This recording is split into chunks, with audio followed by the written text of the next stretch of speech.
Greetings all, Paladin here, coming to you on June 12th,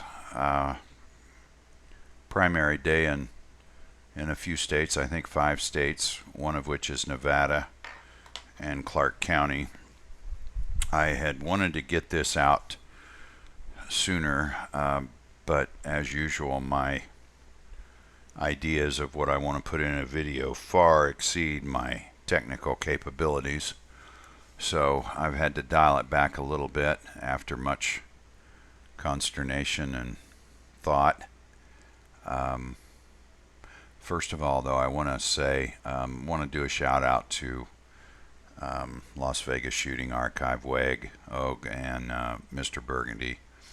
You guys are doing a fantastic job of taking the weekly drops that we're getting from the LVMPD, reluctantly of course, and getting those out there in a format that we can all view them or listen to them, so that they assist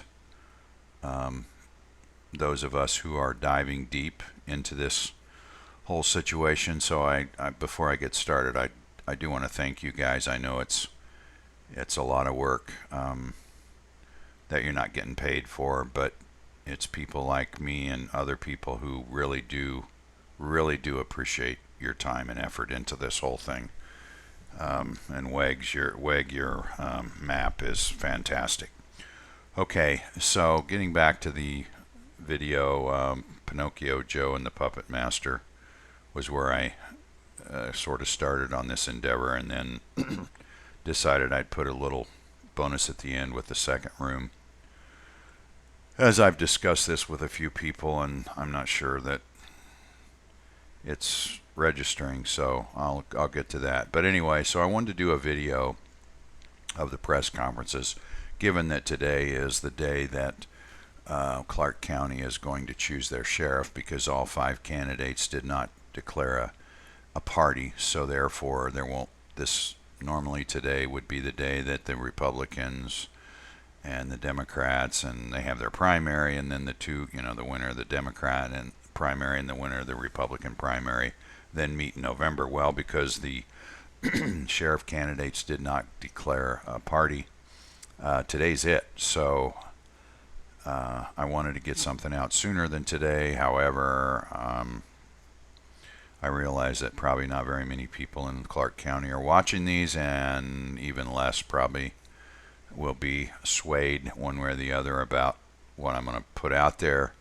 So, but anyway, it's on my to-do list, and I'm obsessive about crossing off the things on my to-do list, so here goes.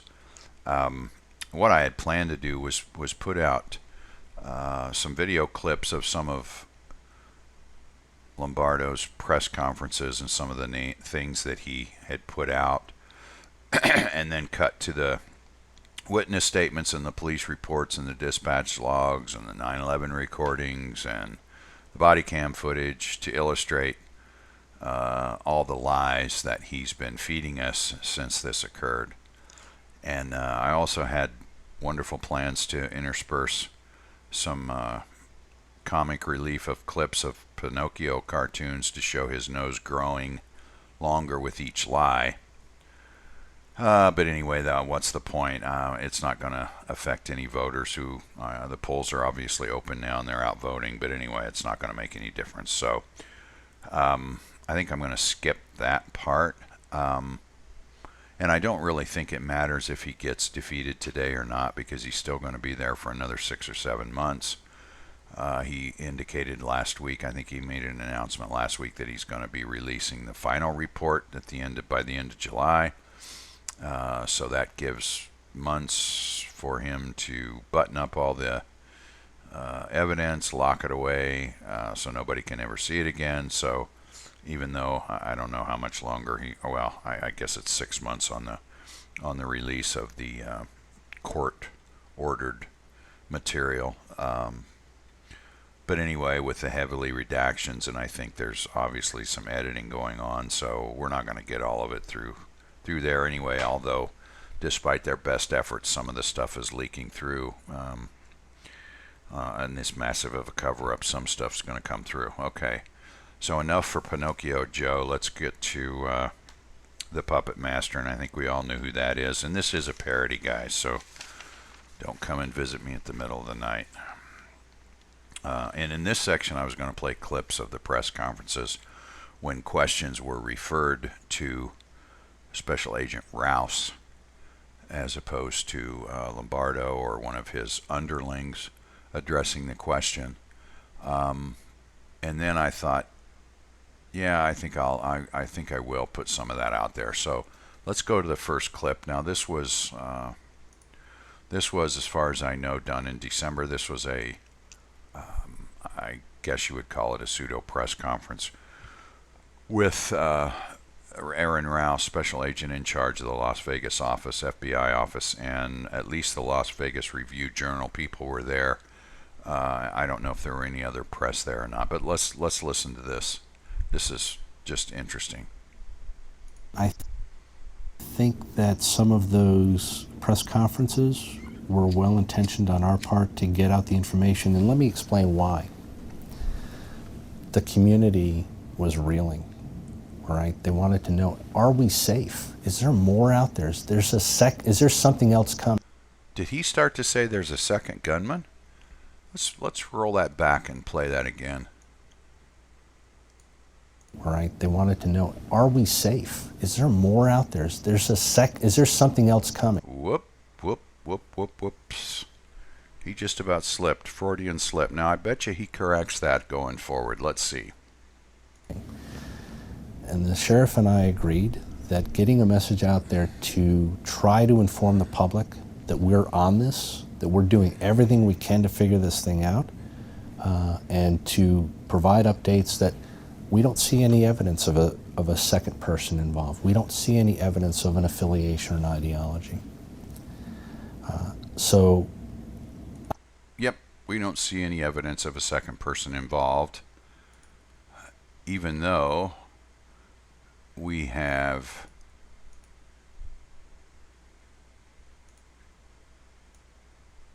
three females that are attached to room 135, and this was transmitted to the pseudo SWAT team on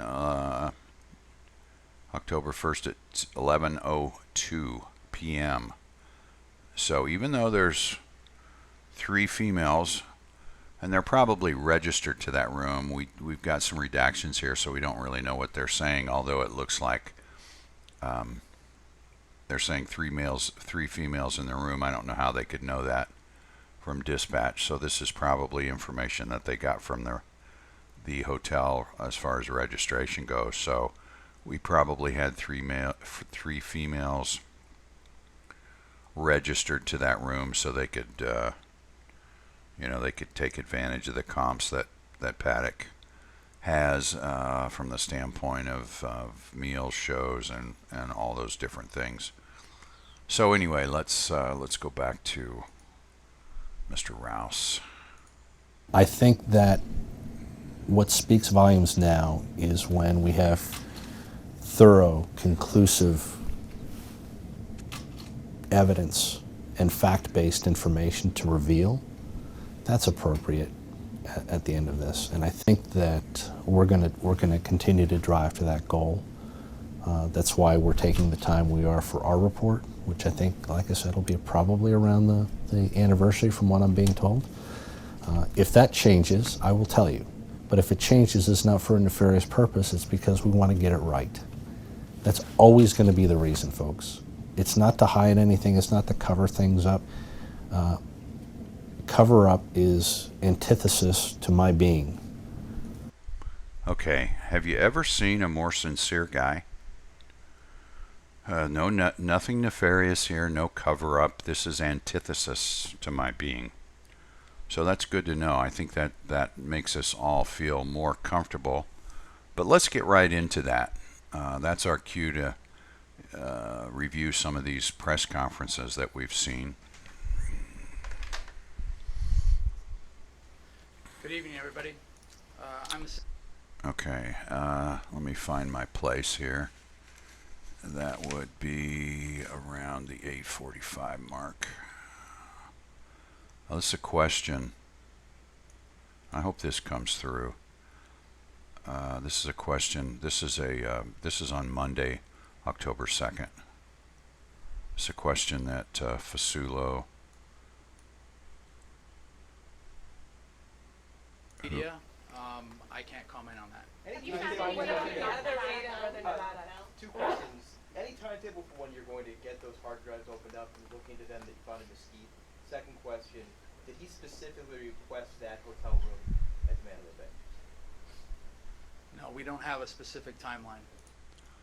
Okay, now let's stop that right there. Did he specifically request that hotel room? Now, Fasulo's going to say we don't know. That's what his answer is going to be, and I'll play that so we can hear it. But let's check the FIT report, page 7. On or around September 9th, Paddock made his room reservation for a Vista suite ending in 235, but not a specific floor. So, to answer the question, no, he did not request that specific room. Okay, let's get back to the press conference. Did he request that hotel room? I don't know that yet. Did you have a computer in the room? Okay, the question was there a computer in the room? Fasulo looks off camera to Rouse, and let's listen to Rouse's response. We did see several pieces of media. Have you examined it? We did see several pieces of media, and I don't know, I didn't catch the last part, but anyway, he answered that for Fasulo. Let's go on. Does it give you anything about money? It's ongoing. Special Agent Rouse, one other question. After the raid in Reno, can you tell us anything about what was taken there? If any weapons, explosives, computers, or clues that give us something about motive? Nothing that I can speak of, and that scene is still being resolved as we speak. Let me, Okay, nothing he can speak of. Oh boy. Okay, let's move along. Tuesday, the 1 o'clock briefing. Okay, now this is a question to Lombardo, and we'll get that whole question. This is a great question. This is, I don't know who this reporter is, but my hat's off to her. This is an excellent question, and watch how this goes. Watch this response. Sheriff, can you talk then to what was found inside that hotel room that the gunman used? Specifically, CBS News is reporting. Now, is it just me, or does it look like Rouse is holding his breath when she's asking this question? That there was a camera inside that room. Was the gunman recording? Was the gunman transmitting that video anywhere else? I'm not aware of any transmission, but there was cameras. There was cameras located outside of the room and inside of the room, along with the firearms. And he had set up how many cameras? I don't know what the specific. For what purpose, do you think? Okay, did you catch that? Rouse shakes his head. We're not going to tell you that. Cover up is an antithesis, I believe were his words. Okay, we want to go through, there's one other, and I tell you, I could go through these press conferences forever. You know, it's interesting, and I suggest anybody who's serious into looking into this, you should, now that we know certain things about what happened that night, I think it would be good for you to go back and watch these press conferences, because you're going to have a different perspective based on what they're saying, because now we know certain things that we didn't know then, which makes these press conferences even more comical. Okay, we're going to go through to the 26:43 mark here. Who did he last talk to? I'll give you a global answer on that. Yes to everything you said. Yes, we are evaluating all that. I can't give you, because the number's changing, it's fluid, Ken, on the number of videos we're evaluating. Just on body camera videos, we had over 67 videos. Okay, so just wanted to play that part. 67, over 67 body cams. So we've seen 2. We should be expecting 65 more. Of course, we won't be expecting anything from the SWAT guy, Levi Hancock, who led the charge. He, well, depending on who you listen to, he either left his camera in the dock or he forgot to turn it on. Take your pick. Okay, we're going to move forward now. The Wednesday briefing. This is... That is within that stairwell and that. Okay, this one, well, this is an interesting part here. He's describing the scene. Oh boy, I'll just play it. We'll discuss it. Doorway adjacent to the room I described previously. They attempted to secure the front doorway of the suspect's room, but as they entered into the hallway, they could see the room service card, and readily apparent on the room service card were cameras. So they pulled back and they waited for the approach of a full SWAT team. Okay, let's stop right there. They waited for an approach of a full SWAT team. That SWAT team included 1 SWAT officer, Levi Hancock, 2 K-9 officers, I think a detective and a patrolman. That's the full SWAT team. As we know now, there was no full SWAT team up there. Let's go forward. Keep in mind, this delay was not undue. It was purposeful, and no shots were being heard by the suspect at this point. Eventually, a plan was formulated. Entry was made. Suspect was seen laying on the ground. They encountered a closed bedroom door, which was locked, and they breached that door. Additionally, found no other suspect. Another investigative issue was cameras. Questions was presented about cameras and whether they were recording. We determined none of the cameras were recording. There was 2 cameras on the room service cart out in the hallway. There was 1 on the peephole of the front door, and additionally there was a baby monitor camera placed in the general family area of the hotel room. None of them were being recorded. One thing I left out was the initial approach, and they looked out in the hallway. When they observed the cameras on the room service cart, it was obviously there was several rounds discharged through the door, and through the blast of the bullets through the door, you could actually see a weapon through those openings in the door. Okay, we can see a weapon through those openings in the door. Let's go look at that door, shall we? There's the door.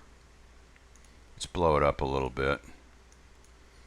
Okay, so through that opening in the door where it shattered, or whatever his words were, they could see weapon. They could see a weapon inside. Okay, I guess in Las Vegas those guys are equipped with X-ray vision. I don't know if a K-9 officer gets that, or that's Mr. Superman Levi Hancock. But anyway, so just more lies. You can't see through this door. And these holes, I mean, let's take a close look. There's so much in this whole thing that I could just...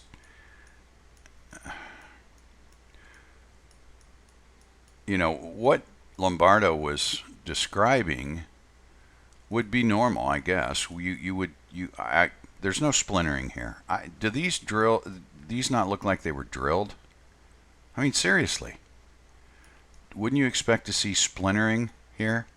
Wouldn't you expect to see more damage on this door? I don't know. Anyway, okay. Enough of that nonsense. All right. So that wraps up our Pinocchio Joe and the Puppet Master portion. There's so many examples. I could give you 4 or 5 more examples of each, but I won't. I think y'all get the gist of this. Okay, let's move on. Now, excuse me, after this happened, were these not the images that we saw for days and weeks when the news reported on it? They had to show these images. The images were, here's the proof that there was a gunman on the 32nd floor firing into the concert venue and also the fuel tanks, because you see two windows broken out here. I think I've got another video. Okay, yeah, here's another picture. With the stage of the Route 91 Harvest Festival. Isn't that an interesting term, harvest? Okay, so if you go to the FIT report, as we saw before, and let me go back to page 7. All right, I have to dial this back a little bit. Okay, so let's read this. On or around September 9th, Paddock made his room reservation for a Vista suite ending in 235, but not a specific floor. On the 20th, he was internally assigned to room 33-235. On the 21st, it was changed to 32-235. And on the 24th, on the 21st, it was changed to 32nd floor. On the 24th, he was assigned to room 32-135. Okay, and we go down here, we read footnote number 4. All internal changes to Paddock's room were done by a Mandalay Bay computer without Paddock's knowledge. So we're going to blame putting the patsy in the right room on the computer. How convenient is that? Okay, so let's, well, all right. My last video I talked about this, okay? I talked about 134, and it's critical to this whole thing, all right? You've got two cameras, one outside on the cart that Campos didn't see, one shooting through the peephole down the hallway. They're both shooting in the same direction. You got two laptops, one in each room. You got two broken windows. You got weapons in both rooms, okay? And, you know, the wind notwithstanding blowing the adjoining door closed. I mean, I can't wait to hear, and maybe they have, I can't wait to hear what the official narrative people say about why you needed two broken windows, because Paddock, if he was shooting from 135, he could hit the fuel tanks. He could hit the venue from here. There's no need to break 134. Although I guess before the wind blew the door shut, he was probably getting some exercise running back and forth. Okay. Let's go to Google Earth. All right. So here is Mandalay Bay. Here's the 100 wing, the 200 wing. Whoops, the 200 wing is here. The 300 wing is there. So let's count this down. 1, 2, 3, 4, 5, 6. He's 6 floors down from the top of this beam.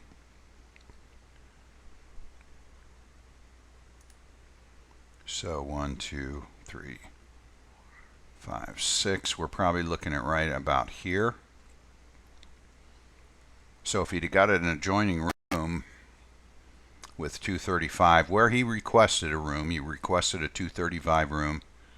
If he would have got a 234 adjoining room, guess what, guys? Can't hit the venue, can't hit the fuel tanks.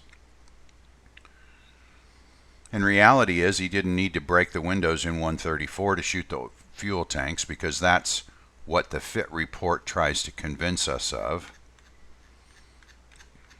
We'll go to that. At approximately 22:08, he fired the first shot at the fuel tank. He missed. Fired the second shot, the third shot, and the fourth shot, missed. How you miss the fuel tanks from there is beyond me. The fifth shot hit.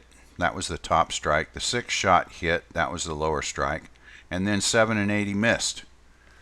So he's only 2 out of 8 shooting at those fuel tanks with a 308 with a scope. Now, has anybody ever wondered how they know about this? How they know which shots hit and which shots missed? We know. Yeah, we know. We know. Okay, so anyway, getting back to this whole situation here with room 134, you can't accomplish what they wanted to accomplish, which was to give us 2 rooms, 2 broken out windows, 2 video surveillance systems. And what were they trying to show us? 2 shooters. Now something went wrong, okay? Something went wrong. And they had to stick with the one. All right. Okay, so I'm going to do a bonus here, and this is a shout out to Burgundy.